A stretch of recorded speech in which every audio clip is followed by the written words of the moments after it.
I'm Ian Groves, Managing Director of StartTech, and I'm here at Network Group, and today I'm joined by Mostyn Thomas of Pax8.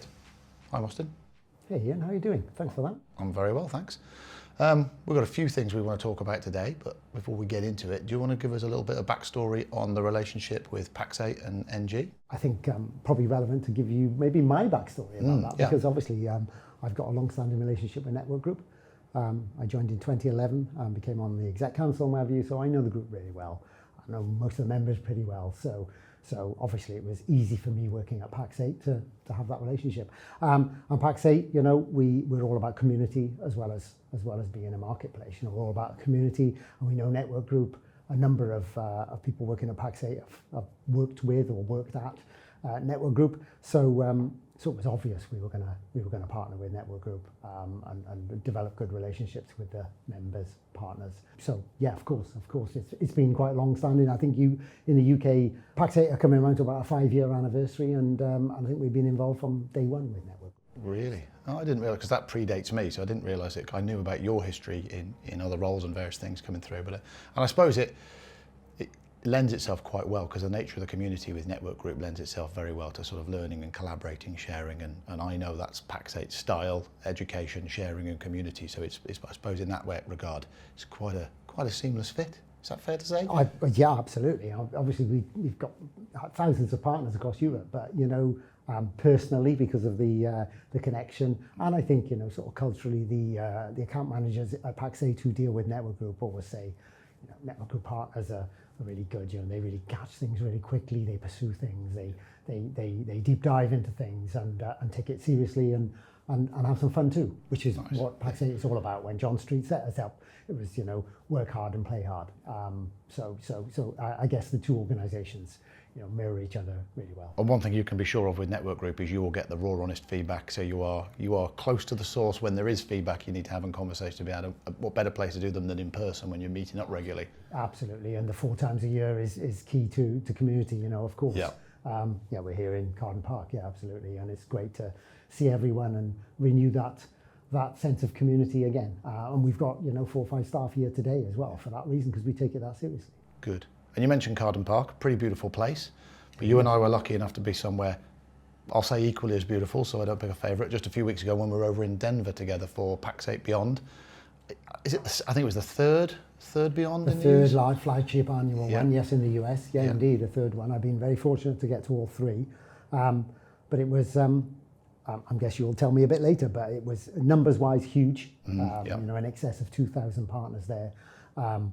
The resort, the place itself was a bit bigger than Carden Park. And you know, I think about 150 vendors there. I mean, the whole thing is a huge production. Around 3,500 people on site, I think. But as ever, with anything that Pax8 does, and particularly in our flagship event, you know, it's all about that community and education and engagement with the partners. You know, it's not a peacocking exercise really. It's really about you know, that engagement, meeting people and them meeting each other. And well, I'd be interested to know your thoughts on that. Well, it won't be any surprise to me, knowing how close I work with Pax8, that, well, so it was my first Beyond in the States. I made it to Berlin last year, which was brilliant, and straight off the back of that, I was like, I'm booking to go to the one in the States, and I've booked for next year as well with a handful of my team. And you're right, I think a lot of the collaboration, the amount of Pax8ers that were there on the ground that you could bump into, everybody of every level, every role, that was fantastic, because we talk about partnerships as MSPs with our clients, and we talk about these tight-knit, you know, where you're trusted advisor, where you're partner, we want to be in the trenches, we want to be there. And I always say that works, for want of a better phrase, downstream to our clients and upstream with our partners. So when you get a chance to go into an environment like that and bump into everybody in the corridors, you bump into Nick, you bump into Rob, you bump into Harold, and they stop and take the time to talk to you and these things, that goes a very long way, because you know you can perhaps have a little bit more of a voice with these guys and pick up on some bits and pieces, and they're always very engaging to know what you think. And don't be wrong, there's a little bit of they know they've done a good job, so when they ask, what are you thinking, they know exactly what the answers are going to be. Yeah. But that's the point, that's the standard they set for themselves. And when you talk about scale, it was enormous. The vendor hall, I had to get quite strategic. I kind of walked in there before it was fully open, because I got there a day or two early, saw some of it being set up. In fact, you and I went and had a little look around. Well, I went back in the afternoon, and I was literally plotting that you won't get round here in a day. I won't get round here in the time that we got. So I need to go, right, first day, I'll do this side. I like to do a flyby. I'll go past everybody, but speak to nobody. No, wrong way around. I speak to the people I specifically trade with and have a relationship with and ignore everybody else. And then the second sweep is the people I don't know so well. And I had to break it up into sections. So yeah, when you talk about scale, it was massive. And I suppose one of the biggest things that we came back with, certainly I came back with, and I've given this feedback already, we hear so much about AI and we've got to be leading, or we've got to be doing this, we've got to be prepared for this change, and SMEs are looking to us to do all this. And I've actually felt under a lot of pressure, and frankly that we're under delivering given this pressure, that we've got the answers and we're doing anything with it. I feel like we're at the beginning of this massive hype cycle. We're not quite sure how to execute this hype cycle. But if you don't execute it, you'll fail. It feels like a very unfair set of parameters. But what I took from the sessions that were over there and the overall content was it was really unpicking that for us. So do I have a complete strategy with AI now? No, but I've got a lot more to work with. And you did a session earlier today, which I sat in on, and I think you did quite a good job of bringing some of the, what I really liked was the comparison of some of it's still the fundamentals. We've been here before. So just to pick up on that point, how much of it being cybersecurity again, being it procedures, being it policies, being it training for the team, you see that as quite an important aspect as we go into this, don't you, with the AI revolution? Yeah, absolutely. Thanks, Ian. I enjoyed our session. And yeah, I did try to come with that because it can be an extremely complex subject, as cybersecurity is. And sometimes you need to get into that complexity. But I think where we are right now, and as you say, all of us are indeed learning as we go, and I know MSPs definitely are, but we've been here before. We've been here before with cybersecurity, and we've been here with several other technologies. And the secret to the people who mastered that, who did really well with that, was doing the basics really, really well, building frameworks and following them and showing the benefit of doing that and having a systemized approach. And we had the same problem with shadow IT. So we had shadow IT people installing various applications or services or whatever that we know nothing about, or even installing Internet of Things device in the boardroom, and those sort of things we know nothing about. And we, as MSPs, made it our business to find out about those things and protect them, because it's not necessarily disallowing them, it's just about protecting those. And I think the same is true of AI. We're going to have this whole shadow AI, people just going off and doing what they think, not because they're malicious, because they just don't, they want to get ahead, they want to get an answer in whatever role they're in, and they want to do the best, so they get on with it. But unbeknown to them, there are other things at play in the background. We know when we put things on social media, it's nice for our friends, but we know everyone else can see that. That can be mined. And we take that risk, or we balance that with the knowledge we've got. But with AI for business, a lot of people are not aware of that. And I think in that session, we definitely covered the basics. We definitely covered the same as, very similar to cybersecurity. It's all about the education, really, of ourselves as MSPs and also our customers. It's really important that we uncover things for them, that we make them aware. I mean, I'm always, you've been in many of my sessions around cybersecurity, and I'm like, don't be an ambulance chaser, don't sell on fear, uncertainty and doubt, but be realistic. You've got to be realistic and say, well, look, this can be a really bad thing. Don't get caught out this way. And I think the same with AI, we need, as MSPs, to learn what is not so good or what is not optimal for certain companies and make them aware, because they're looking to you for advice. They have nowhere else to go. And if we, and that's a really interesting point, and that came up towards the end of the session earlier, I think if we take out the big unknown element of we don't know how smart AI is ultimately get, we don't know if we're going to end up in this sci-fi movie meta, but if we look at where we've been in the past with what is often referred to as MSP 2.0, and we're looking at MSP 3.0 or MIP, really, we didn't know precisely. In the cybersecurity world, we didn't know what was going to come tomorrow. No one knew a CrowdStrike event was going to happen, or the M&S thing. No one quite knows what's coming. But the preparation and the planning and the procedures and the policies put you in a much better place. You used a phrase earlier, and I'm annoyed I can't remember it, but you said that at least if we have a plan, at least if you have it, you're a bit better. You might not avoid it, you might not make all the problems go away, but you'll be far better prepared going into it. And I really think for the AI hype and maybe a bit of panic that's coming in, some of it really is still the basics. We didn't have all the answers when we went into, really cybersecurity being baked into your MSP. We hear far less talk now of MSSPs because really the MSP had to grow and do that because it sat on our turf. Yes. And I think we need to do that with AI. Perhaps less so with the cybersecurity. Maybe you could put a hard wall there and say, I only go this far. AI, you'll need to bring in someone external who's going to do work with that. But if we do that, we're at risk of that AI coming back the other way. And so we shouldn't do it for doing its sake, but if we can do a constructive job of it, it's the same old routine, it's the same old playbook. You just said about learning, we're constantly learning. Somebody mentioned to me this morning, we're making it up as we go along. I went, we're not making it up as we go along. We're learning. It's not quite the same thing. We're going out with intent to get better. That's not quite, we can't make this up as we go along. No, to a degree. We've got to be educating ourselves along the way. And I think that's the differentiator. So although it's got that bigger unknown and everybody knows about it, AI and cybersecurity, your whole family wasn't talking about cybersecurity, but the playbook was the same. We don't quite know the outcomes, but we can plan for this, we can mitigate against that, we can launch a service that does this, we can send the team on this training, we can attend this event and this event. All those pieces are still exactly the same. So for that point, I feel a lot more enthused off the back of Denver going into the AI stuff when I'm like, do you know what, we've done a lot of this.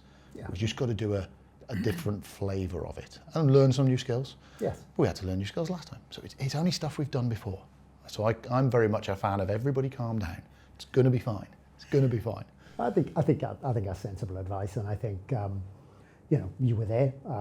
Scott Chasen's keynote, MIP, Managed Intelligence Provider, great. That's a great thing to hang on to and to aim for and to do. But as ever, you just talked about MSSPs. Whether that actually happens for everyone remains to be seen. But it's an aspiration to get for and to do it. And whether that actually becomes part of your MSP, I don't know. We're messing with acronyms here, aren't we? But ultimately, like you said, you need to educate as an MSP, not make it up as you go along. You make up your processes based on received intelligence that you've learned. And we've, exactly as you said, we've done it before. But what it was good is enthusing. I know you were enthusiastic, and many MSPs that were there that I spoke to were like, we sort of knew this was coming, but actually to hear it and to see it and to see Pax8 commit to this, and we're a little bit less stressed because we're like, at least you guys are spending a lot of time, money and effort helping us. Correct. It must be probably the right path, but more importantly, at least we've got, to use an old Pax8 term, a wingman. Nice. So it's an old term. Are you allowed to say that? Is that current marketing brand? I don't know whether I'm allowed to say that. But you've said it now. But I'm used it as an adjective anyway. So you'll be okay. But the point is, we're there to help. With that whole community and enablement bit. That's what we do, and the only way we can do that is by setting the tone and by doing this enablement. And I can tell you that the amount of education and enablement going internally in Pax8 is huge. Absolutely every single member of staff is touched by it in some way, and many hugely. I work really, really close with the AI department in EMEA. So the effort that's going on in the background to enable you guys. I think I mentioned in the talk there about our strategy and our guided growth program with more than 100 elements of education and enablement. That's all there to make you guys succeed. So we're not doing it for no reason. We've got Jay from Canalis there. And the stats he gave were incredible. They were incredible. Almost impossible to kind of get your head around. They were so big. Absolutely. But, rarely are they wrong. And they may be self-fulfilling. He says them and they happen. But whatever, you've only got to look at that we're taking knowledge from people who've future gazed many times and get it right or influence it. So the ultimate aim is to empower you guys all the way down to network group. What I really liked as well was we had a nice printed bound brochure of the AI document that Scott and the team have put together. So you got what was quite nice with this high-tech conference, phenomenal multi-resolution screen, strobe. The technology was off the scale. It was every IT person's dream to be there, and yet we got this beautiful bound booklet with a printout of the thing. PDF available online, but here's a nice bound traditional. I quite like, there was something nice about here's a tangible old-fashioned thing whilst you read about agentic AI and workflows and this changing. And then I did what everybody does, is I've kept that beautiful bound copy, I've downloaded the PDF, I've put that into ChatGPT and said, is there anything here you disagree with? And to be fair, it affected, and I said, I'd already been chatting to it about MSP 2.0, 3.0, what do we do about bringing AI in? And it basically said, no, this just double downs and reaffirms what its opinion was already coming into it. Which does beg the question if these guys made it at all, or if they just got AI to do it. But it basically said this doubles down it, but what it did was really light the path to get MSPs focusing on this stuff. And I was like, well, that makes sense. That's precisely who the booklet was written for. Yeah. So yeah, but yeah, that bound version felt very real and symbolic. I'm sure our marketing department will be overjoyed to hear that as well. And we've got an amazing marketing department. You know, some of the campaigns are really stand out in an industry. It's difficult to stand out sometimes. So I'll definitely feed that back to the teams. I'm sure they'll be chuffed with that. We've touched on AI. We've touched on Denver. But one of the things I want to bring it back to now, because I'm doing a panel not long after this, where we're talking about the future of MSPs, and whilst a lot of this content is going to be in there, one of the things I'm quite passionate about is, if we use the very simple analogy of 2.0 and 3.0, if you're going to go down the route of 3.0, you've got to have got your house in order for 2, is my personal belief, and cybersecurity is at the heart of that. And one query I actually posed to Matt Lee when I saw him out in Denver was, are we in danger of taking our eye off cybersecurity and good cyber hygiene because we get too much time, put too much resources into the hype cycle we're being told we have to jump into? Yeah. You know how passionate I am on the cybersecurity front and how hard we work on that. There's a bit of me that's like, but none of this can compromise this. And what we've learned here has to be transferred into there. So I mean, that's obviously an element that you're seeing a lot of. Yeah. How many questions are you getting with, yeah, but what about AI this, AI that? How many people are pulling away from that? Quite a lot, and well, I'm alluding back to our session earlier today, which was basically based around 3 questions that we've been asked. Yeah. So I thought, why don't we go with that? And that's really around, how can I protect my customers? What do I need to do to keep AI secure? All those things, which are perfectly relevant, aren't they? Yep. It's a new technology, need to protect it, and to a large extent, not everyone knows exactly how it works. Yeah. It's not a coincidence or accident, really, that our AI department, however, is called the Data and AI. So I work with Andy Redmond, who's our Data and AI director, and that's for a reason, because it's all about that data. It's data-driven. That's what we run on AI, and it means that we can look at data security. So we have that commonality there about that, and I work a lot with those guys to work on new courses, education, enablement. In fact, later this week I'm meeting, and we're building. Okay. We're looking what we're going to build next. How are we going to help this, and how are we going to develop some new content to help with that data security, privacy bit. It's where there's a huge overlap. So I guess in answer to your question, I totally agree. We can't take our eye off the ball. Cybercrime is still a massive industry. Yep. It's enormous. I mean, I think I read another large breach this morning when I was just looking. Oh, really? I can't think who it was. It'll come to mind. Oh, Qantas Airways. Oh, yeah. Just been compromised. That will probably date this recording anyway, won't it? But, one after another. I know they're large, but the point is, for every large one, there are 10 small ones that no one hears about, but are their own earthquake in that area. For that small business or whatever it is, it's a disaster. Yeah. So we've still got that going on. You can't just say, oh, AI is going to fix all this, because AI is going to probably make it worse before it makes it better. Sorry, news, but it probably is. Which is why the basics of what I'm now calling the traditional cybersecurity, which was brand new and fresh, and people still haven't completely got on board with, that it's imperative that we still get that right, because we've got to then fill into that a lot of those standards and practices and align the frameworks to fit with it. Come back to your question that you did ask. If you haven't quite got to MSP 2.0, that's fine. Yeah. You can go to 3.0 and this new MIP agentic future, but you've still got to do that groundwork of 2. So you can move from, let's call it 1.5, whatever, to 3. Yeah. But it doesn't mean you can just shortcut that. You are going to have to do that security, that whole groundwork around governance, around data protection, around all those things. And guess what? They will pay dividends in the next level as well. Because really, if we manage the data more securely and we govern it better, that makes our life a lot easier because at least we know what we're trying to protect. If we weren't able to do a good job of governing data when it was just simple people driving data on a laptop, it's just got a whole lot more complicated. So you certainly can't keep that step. Yeah. Just as we wrapped it up, you mentioned his name, and I'm going to throw it out there because his session was fantastic, was Andy Redman, his session. It was quite funny. I said to Andy, I said, it's like you've been waiting for AI to reach this point for you to come into your prime, Andy. Like Absolutely. He is the guy built for this. Yeah. And his knowledge and understanding of it is excellent, and I was delighted for how his present. You couldn't.